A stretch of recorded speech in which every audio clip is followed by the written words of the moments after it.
একটা দুর্নীতি কি সরকার উদ্ঘাটন করেছে? না, আমার প্রশ্ন এখানেই। আমাদের তো দুর্নীতি দমন কমিশন আছে, আমাদের আইন প্রয়োগকারী সংস্থা আছে, তাদের কাজটা কি আমরা তো দেখতে চাই। আমি মনে করি দুর্নীতি দমন কমিশন এটা দুর্নীতি নির্মূল কমিশন হওয়া উচিত। দমন করলে এটা আবার কিন্তু মাথা ছাড়া দিয়ে ওঠে, নির্মূল করতে হবে, শেষ করে দিতে হবে। দুর্নীতি বাংলাদেশে থাকতে পারবেন না যদি তিনি ইমানদার হন, তিনি মুসলমান হন, তিনি মনুষ্যত্ববোধ থাকে। এভাবে দুর্নীতি করে রাষ্ট্রের হাজার হাজার কোটি টাকা বিদেশে পাড়ি জমাচ্ছে। কয়েকবার এই বিষয়টি নিয়ে কথা বলেছি। রাষ্ট্রটা তো আমার, 1971 সালে রক্ত দিয়ে কেনা হয়েছে এই দেশটি। আজকে দুর্নীতিবাজরা যেভাবে মাথা ছাড়া দিয়েছে, আজকে প্রত্যেকটি সেক্টরে দুর্নীতি যেভাবে ছড়িয়ে পড়ছে, আগামী দিনে একটা বাংলাদেশের জন্য অশনি সংকেত অপেক্ষা করছে।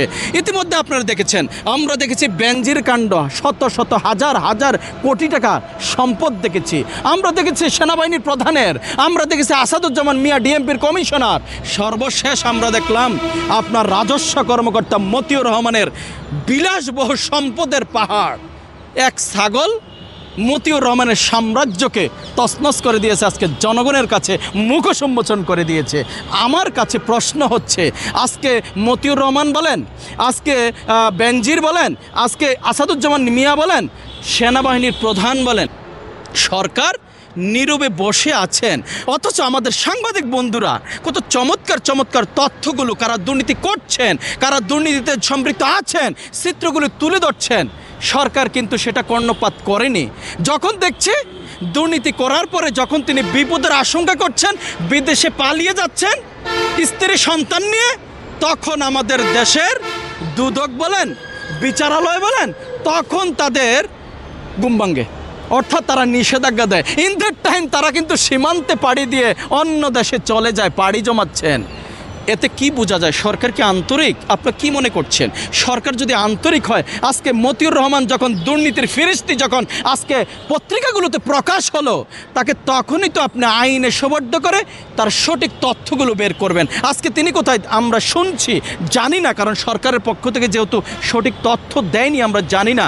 তিনিও পাড়ি জমাচ্ছেন দেশ ছেড়ে, হাজার হাজার কোটি টাকা তিনি বিদেশে পাড়ি জমিয়ে এখন বিদেশে পাড়ি দিয়েছেন। আজকে বেনজির আহমেদ কোথায়? সরকার তিনি যখন বিদেশে চলে গেছেন তখন তার বিরুদ্ধে গ্রেপ্তারি পরোয়ানা জারি করছেন, তার ব্যাংকের অ্যাকাউন্ট স্থগিত করেছেন। ইতিমধ্যে তিনি ব্যাংকের সকল টাকা কিন্তু উঠিয়ে নিয়ে গেছেন। আমি বলতে চাই সরকারের আন্তরিকতার যথেষ্ট অভাব রয়েছে। দুর্নীতিবাজদের উদ্দেশ্যে বলছি, লাভ কি?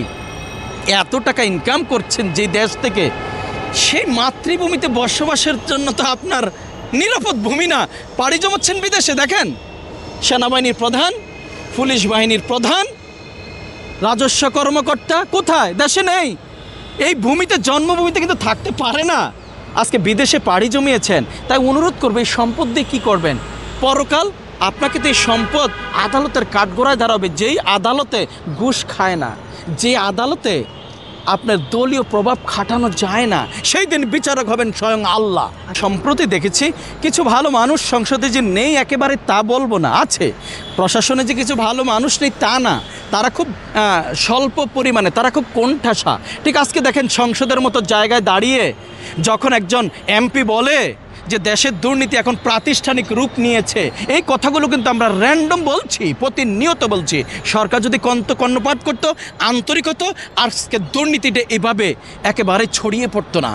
একে টপ টু বটম আজকে বাংলাদেশের মানুষগুলো সব দুর্নীতি জড়িয়ে পড়ছে। কারণ একটা দুর্নীতিবাজের বিচার যখন হয় না, একটা দুর্নীতিবাজকে যখন দেশ থেকে পালিয়ে যেতে সরকার সাহায্য করে, একটা দুর্নীতিবাজের বিচার করতে যখন বাধা আসে, নিশ্চয়ই অন্য দুর্নীতিবাজরা কিন্তু উৎসাহিত হয়। তাই আমি অনুরোধ করব সরকারকে, এই সংশ্লিষ্ট সংস্থাকে, দুদককে, দুর্নীতিকে প্রশ্রয় দিবেন না। দুর্নীতিবাজ কোনো দলের হতে পারে না, দুর্নীতিবাজ কোনো কারো বন্ধু হতে পারে না, কোনো সমাজ রাষ্ট্রের তিনি চিহ্নিত শত্রু রাষ্ট্রে।